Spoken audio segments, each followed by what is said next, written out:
Welcome back. My name is Shayan Sengupta. I'm a partner on the investment team at Multicoin. And for the next 30 minutes, this is going to turn into an AI conference. So put away your ideas about consensus mechanisms. We're going to be talking about GPUs for a little while. But in all seriousness, I mean, it feels like, given OpenAI and the 20th seed stage startup that's announced funding this past week, it feels like there isn't enough silicon in the world to kind of service the demand that's coming into the sector.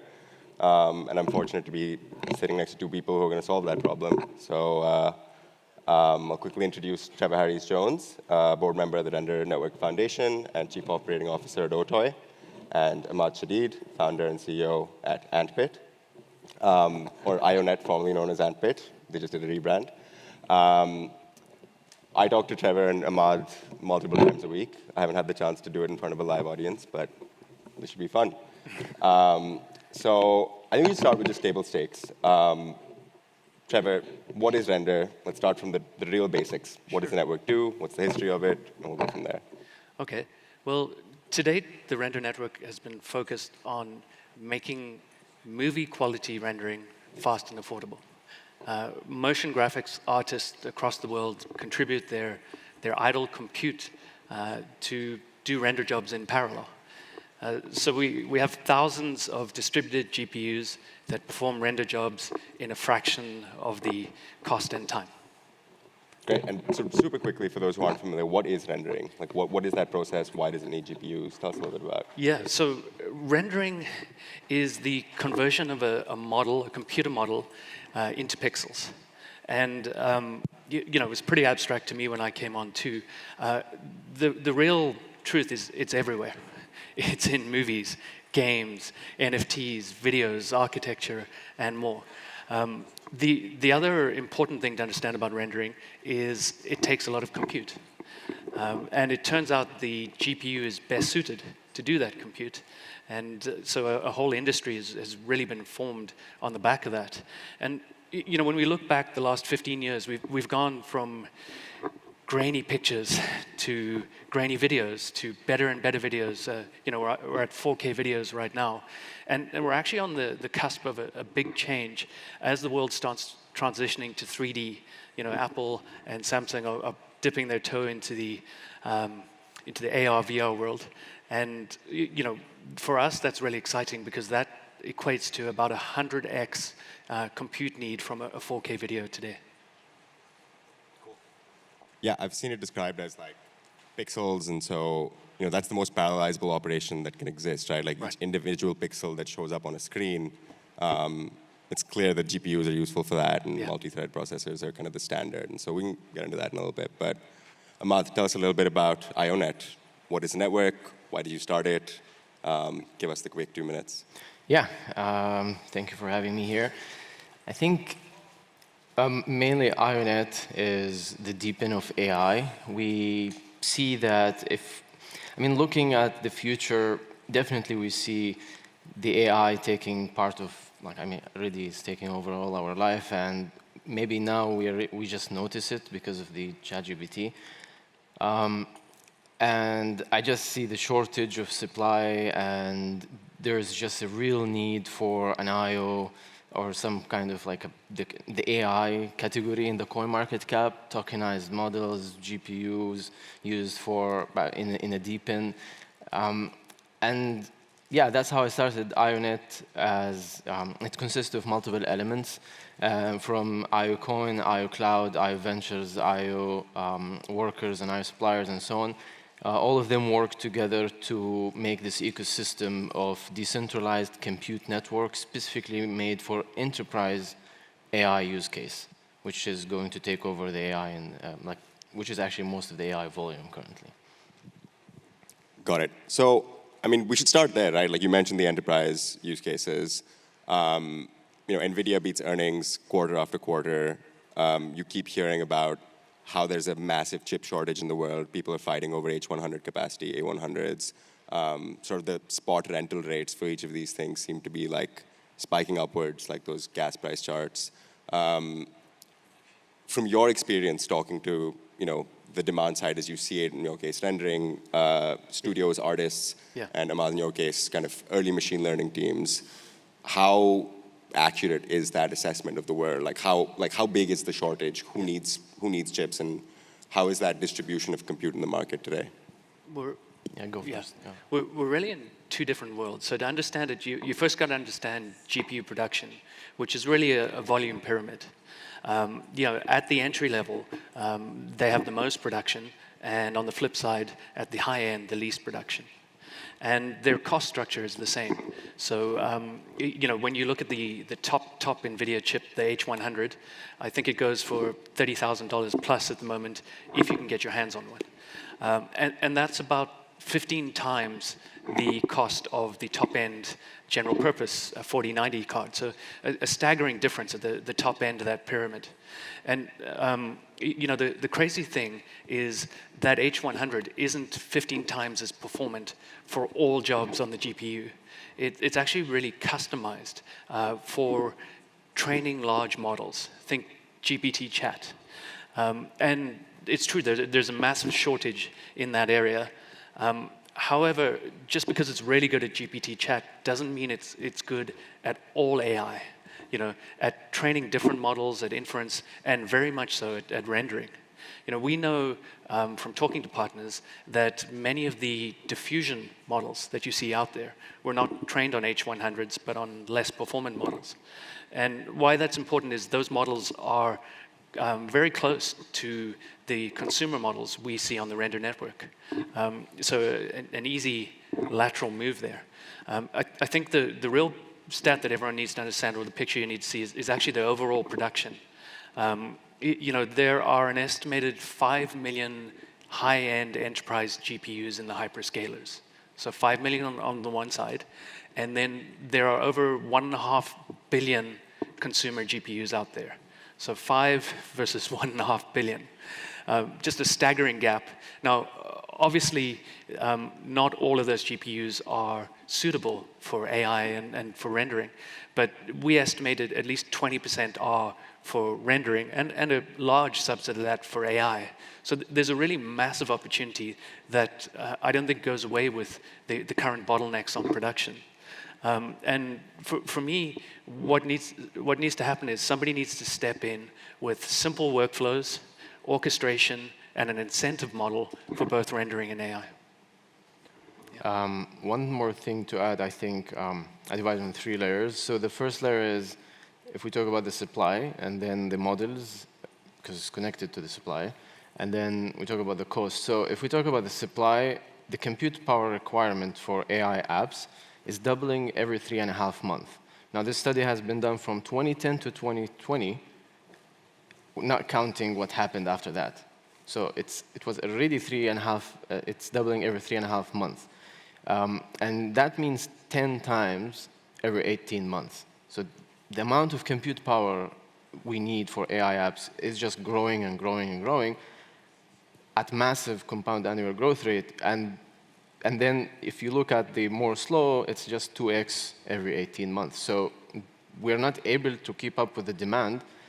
And we have just scratched the surface of how much GPUs we need. The amount of, to give you another example, how many more GPUs we need. On Hugging Face, this is the second layer of the models, because we need the GPU because we're going to run a model or train a model on the GPU. So on Hugging Face, it's a GitHub for GPUs. It's a GitHub for models. Engineers build a model, they store it there. Just the open source models on Hugging Face. Currently, there are like 360,000, 380,000 models. Now, just last week, there were 340,000 models. And then 1 week later, I'm been monitoring this in the last 3.5 months. We're adding around 20,000 models a week. That's a lot of models. Now, just like the App Store, I'm like saying we're adding 20,000 app a week to the App Store. I'm not talking about how much compute power each model needs to run. So imagine how many models, at this growth rate, how many models will be in 10 years. Millions of models, meaning a lot of storage you need. Each model at least is 4 to 5 gigabytes of needs storage. So that's first. Now, me as an engineer, I would like to build an app on one of these beautiful open source models. Or I would like to fine tune and enhance a model that creates another model.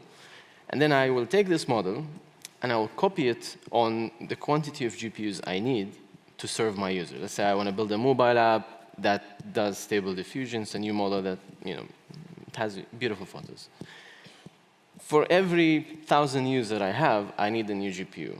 And then I'll have to scale these GPUs. So one model of this 300,000 model, like ChatGPT, have 100 million users. Just one model. So imagine how many model will be, and how many model will have 1 million of users.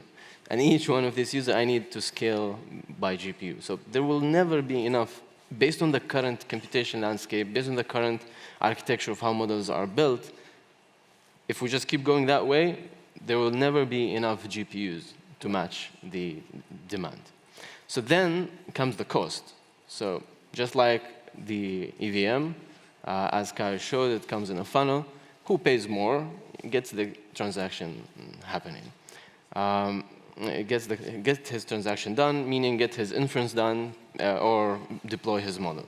And that's what's happening right now. So the prices for the GPUs are just going skyrocketing because those who can pay for 100, 1,000, 2,000 GPUs are very well funded startups. Just like OpenAI, $700,000 a day. Netflix, $20 million a day. It's crazy. Now, yeah. Nice. Got it. So we've got the setup here. There's a huge amount of demand for these GPUs, and the solution here is aggregating consumer GPUs in the way that you have, right? Using token incentives in order to onboard a distributed cohort of individual contributors to become part of this network, and then allowing people to tap into these things, right? And specifically in your case for rendering workloads, Ahmad, in your case for machine learning workloads. Tell me a little bit about how the two of you were working together, right? Because Render announced something called an open clients framework recently, and that's sort of kind of been the beta for this partnership. But tell us a little bit about what that involves. Sure. So it's really a watershed moment for the Render network. As I said, to date, we've been very focused on render jobs. We've been bringing other third-party renderers to the network, but it's been all rendering. And as this AI opportunity has emerged, our community has spoken. And IONET proposed a great proposal to essentially turn the Render network into a platform with open clients. And so to expand beyond just running render jobs, but being able to run multiple B2B clients on the rendering side and the AI side. And it makes a lot of sense when you think about it. Otoy is phenomenal at the artist workflow. It does a great job simplifying the end-to-end and delivering a phenomenal solution. What we're really looking for the Render network is to find the Otoys for AI, beyond, with the real skill set, with the workflows and the orchestration to really tap in to the Render network and drive AI compute volume on the network. And we're really excited to have IONET as our first partner. Yeah, let me tell you a story how it all started. So back in April, when I met a friend in SF, he was the founder of Stable Diffusion model, really famous. He told me we were building a $60 million data center that has RTX 4090. It's a GPU model. And they already built it, and they need another 40,000 of them. So I was like, well, yeah, I'm building this DeepN that we're thinking to have 2,000, 3,000, 4,000 GPUs, and I'm so happy about it. And it's like, I want 40,000 GPU, just me. And it's like, okay, let me take a step back, and actually, if I could serve him, that's a lot of millions of dollars a day. So where can I get 40,000 GPUs? And also for RTX 4090. And she should have good internet connectivity, certain type of security, certain locations, and so on. There's no one but Render. So we submitted the RMP 004 regarding open us your API, let us bring our distributed computing framework and networking architecture, install it on your GPUs in a way that is capable of serving such large startup. And because our protocol is built on Ray, and Ray is actually the library that is currently being used by OpenAI to distribute ChatGPT model over 20,000 GPU. They used it to distribute over 300,000 CPU and 20,000 GPU when they trained the model. And Ant Group, for example, is using this to distribute training on 500,000 GPU every day for their finance department. Same for Instacart, same for Uber. So we're built on top of a library called Ray, and we basically forked Ray a few months ago, and from there we took it to the decentralized direction, because this helps us not just rent 1 or 2 GPUs, because these enterprises, they don't want 1 or 2 or 32 GPU or 64 GPU. They want 20,000 GPU, 40,000 GPU. And this quantity of GPUs requires distributed computing frameworks that allows you to schedule tasks, handle fault tolerance, and so on. And this is why no one yet in the market have managed actually to serve a real use case in AI yet, because if you want to serve amateurs, sure, give 32 GPU, give 64 GPUs, that's the maximum you could do. But once you want to start serving startups and big companies, enterprises, you need to talk about thousands of GPUs. You need a very solid fault tolerance, task scheduling, networking architecture, something beyond. Render has the supply, we have the technology. We put it on top of that, then we basically, all this supply and render could act like a hive, all of them like one mine, even though they're distributed across the planet.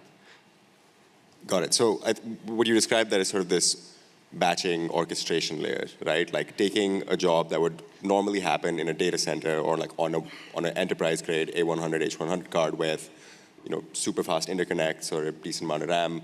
How do you split that job up between, 50 consumer cards that are distributed across the world, right? Like that's a core distributed systems computer science problem. Yeah. And there's a lot of resources that have gone into solving that problem. One of which is Ray, and there's a handful of other frameworks that you use to kind of achieve that scale of parallelism on the consumer GPUs. But like you mentioned, there hasn't been an aggregation of consumer GPUs in the way that is possible with Render, right? We haven't seen that many consumer cards hooked up to a single sort of infrastructure up until now, and so I think it's a really interesting experiment. Do you want to kind of talk through where things are built? Yeah, of course. Let's play the video. Yeah. So this is a zoomed video, just a kind of mobile view. So we have the IONET Cloud, the Worker, and the Explorer. Currently, we're just going to talk about the cloud, barely there's enough time. Here you can see live market prices of the current GPUs available in the network. It's just a test net.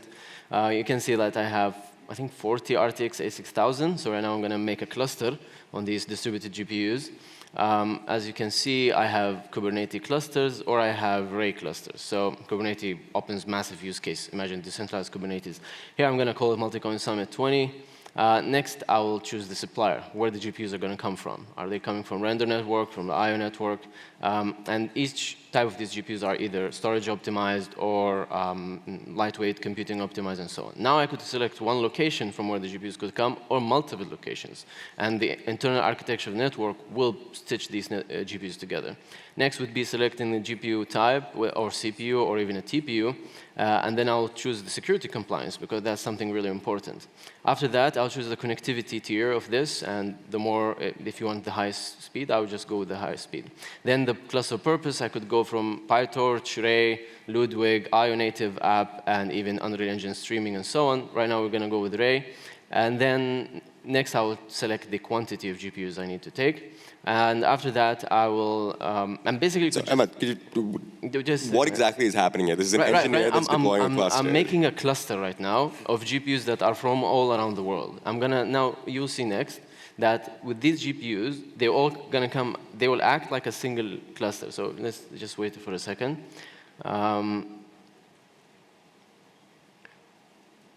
Here's just, I did the mistake here.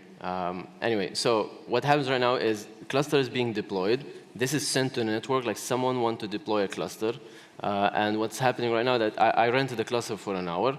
The network goes, it brings the GPUs from the render network, it installs on them, or it's already pre-installed, all the drivers that run this machine learning workload. And now I have my cluster. I could extend rental, I could have it for longer time.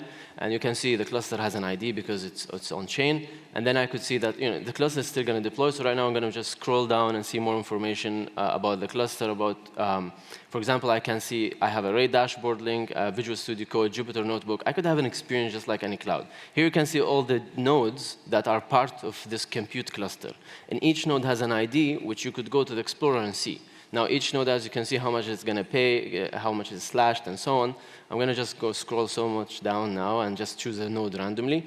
And once I click on this node, you'll see that I'm going to the Explorer page of this node, looking at this is the public view of this node that anyone in the world can see that this node currently is hired. This is the uptime. This is how long it's been up. I can see the score of this node, what type of encryption it has, whether it even could have verifiable SOC 2.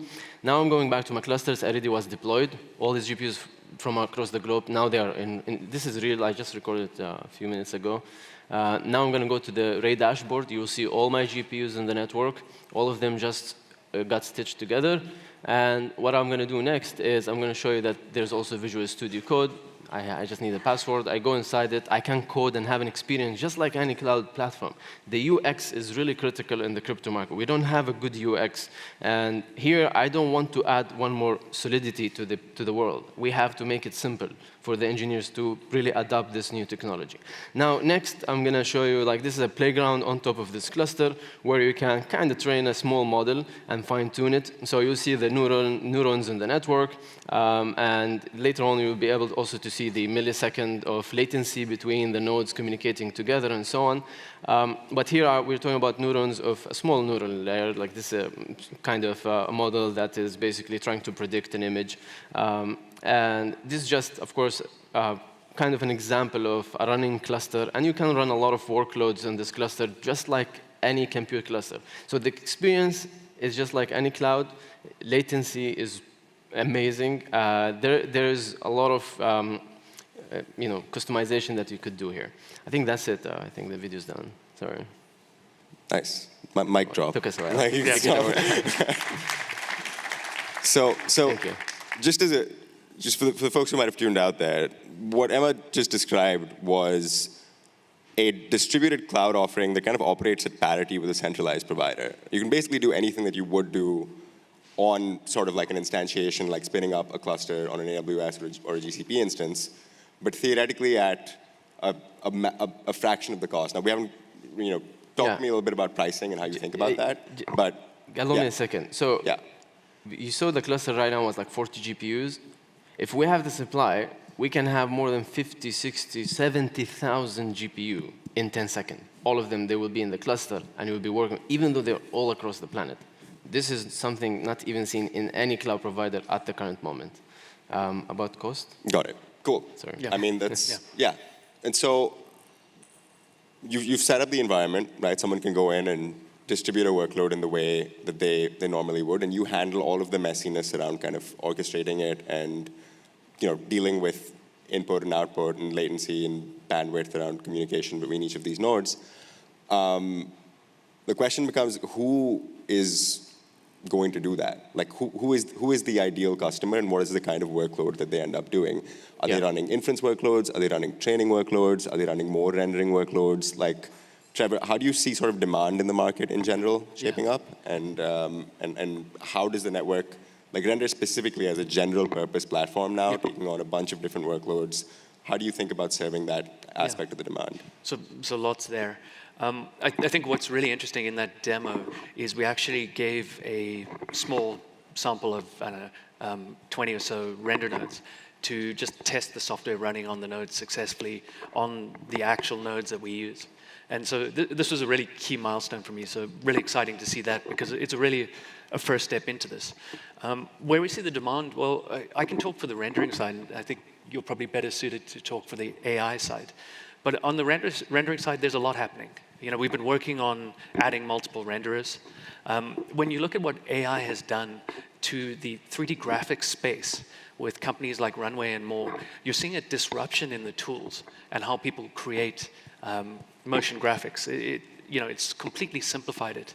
And for us, we really believe that will be the key to onboard the next generation of Photoshop or user-generated content users to rendering is through these types of tools. So very excited there. As I said before, the step towards spatial is critical, and that's a 100x jump in compute. When we look out a little further, we believe we'll be at a point where you don't need the glasses within the next 5 years. So things like light field displays, and those are 1,000x the compute. So a lot more coming down that pipeline. And then finally, I see all of this really converging. We already use AI in the render process to denoise and reduce the process. And I'm seeing more and more of it come together as we drive towards real time. And I don't believe real time can be achieved without a combination of the two. And real time is, again, another massive step up in compute. So it's really exciting as we look at the combination of these on the render network, driving volume and value to the participants. Yes. So when we started the IONET, we wanted it to be, especially the IONET Cloud and the IONET tech stack in general, to be general compute or general ML, end-to-end machine learning workload serving and inference training from the data set aggregation to the point where you actually inference the model. But through the testing and through all the different startups and ML engineers we've been working around with, the Race Summit we've been in a few weeks ago doing to OpenAI and Uber and Instacart, all these guys, we're noticing the whole industry is shifting investment toward model inference specifically more than model training. Because there are these supercomputers, the wafer scale engine, a new GPU that's like this huge, just the chip, the silicon chip, and they are really huge and fast and so on. So if you look at the lifetime or the life cycle of a model, the training is so small compared to the whole life of the model. Training is 10% of the lifetime of the model, and then you have 90% of this life is actually inferencing the model to users and trying to make money out of it. So most of the network can handle both training until inference, but we're noticing inference is so critical. And what makes so we were like even us putting more investment into model inference, model tokenization, deploying models on a lot of GPUs, and then people are able to inference models, distributed, what they call tensor parallelism. So yeah, inference, that's more where's the money for the long term. Like more sustainable income for a project is in inference. Got it. Super helpful. So maybe sort of stepping back and looking at the general architecture that we have in place here today. Mm-hmm. The fact is that this business is uniquely enabled by crypto, both of the things that you're working on. And in particular, as an aggregator for GPUs, yep. And IONET is this sort of orchestration layer, kind of facilitating workloads between them. The fact that you can give token incentives to bootstrap massive supply-side infrastructure, it's been a very powerful primitive that a lot of kind of teams in the space over the last 4 or 5 years have been experimenting with. Quick plug, I'll be on stage in 2 hours again talking about this in a little more detail. But there's a specific blockchain primitive that's needed for that, right? And Trevor, could you talk a little bit about the decision over the course of the past year or so to migrate the system to Solana, given your expectations around throughput, latency, payments, and same for you, Ahmad. You've deployed whatever infrastructure exists on chain on Solana. Could you tell us a little bit about what went into that decision and how you went around that? Sure. Well, it was a big decision, definitely one that was debated in the community. What we were looking for was an L1, one that had a low, stable cost, one that had a proven history in DeepIn, and then one that could handle throughput at the scale we believe is coming through.